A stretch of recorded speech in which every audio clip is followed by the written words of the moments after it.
There's a multitude of ways to kind of transition out of what doesn't give you energy into what does. And money, in a weird way, is really a side thought. It really ends up being more about energy and what gives you passion. Make a point, say 1 hour every day, even though I have family and I'm exhausted when I get home. 1 hour. I'm gonna go down into my studio area, my little setup with my laptop, and record, play, write songs, work on my vocals. Just an hour a day.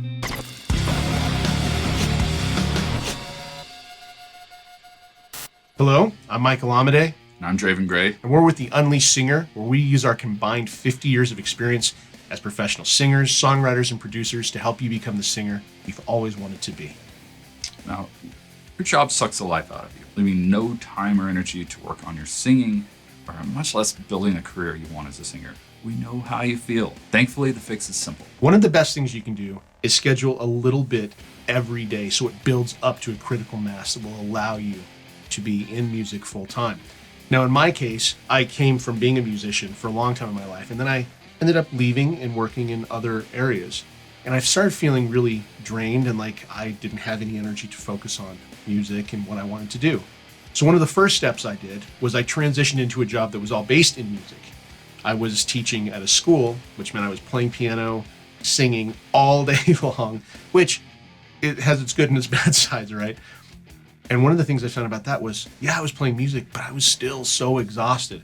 I had no time or no energy for these other projects. So one of the things that I ended up doing was I started finding other jobs, other things that paid outside of my main job that were musically based as well, to the point where I could suddenly step out of teaching and suddenly these multiple streams of music-based income were still coming in. That allowed me to cover all of my expenses. I'd also built up money in savings that allowed me to feel comfortable and safe, so it wasn't like I was going to have some big thing that was going to force me to go work for somebody else.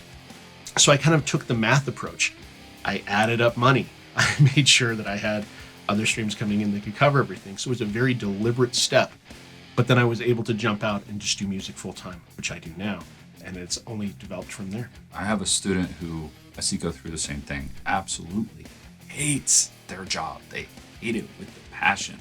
They feel like they're being treated awful all the time. And they started calling my lessons with them therapy sessions because it kind of became that, because they had to unwind before they could move forward as a singer and a songwriter.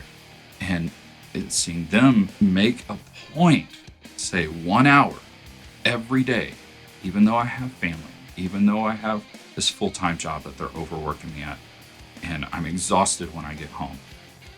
1 hour.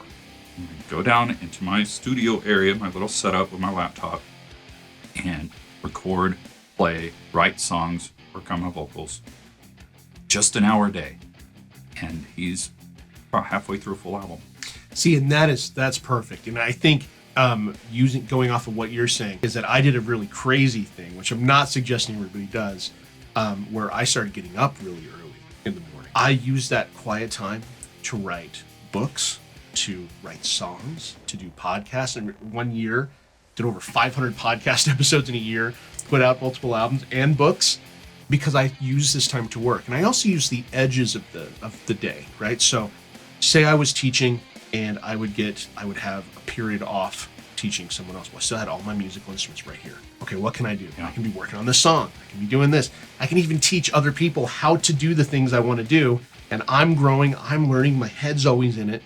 So these are ways you can start to kind of cheat the clock a little bit in a way. That idea of you find the time because this is what you really want to do. This is what energizes you. This is what moves you forward towards your goals. So you find the time. You can find the time. And I think once you start laying it out on a calendar, it's going to look way different to you than in your head, where everything looks overwhelming and like everything takes up so much time. Put it on a calendar. I guarantee you it'll look like a lot less and a lot more doable. Now, my own story, I had a job injury that I had to fight them for years to get paid off a job injury. It was a mess. It was a real mess. During that time, my brother was like, hey, you got songs, you got this awesome voice. I want to see you get that recorded. And I've been in the music industry for a while, been in different bands, been in many recording studios. It's like, what would that take without breaking the bank? And so I gave him an equipment list, and he bought it all for me. Like, wow.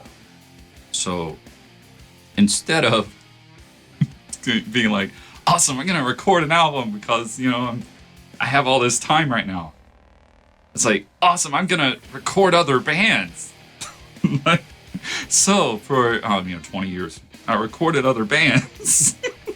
And actually about 10 years that I had that studio. I mobilized it, made sure I could go to people and record them.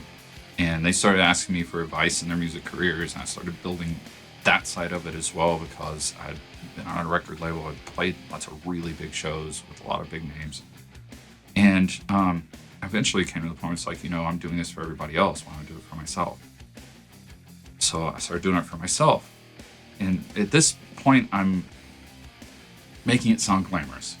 It wasn't. But I got let go from that job eventually. Or I should say I quit because it was too much of a hassle to get paid and not be able to do anything else. And so I worked with my doctor on a recovery plan and then quit. Now, I struggled. I went all in on a recording studio. Okay, that's barely making money. Well, now they're asking me for advice, so I'll charge for that too.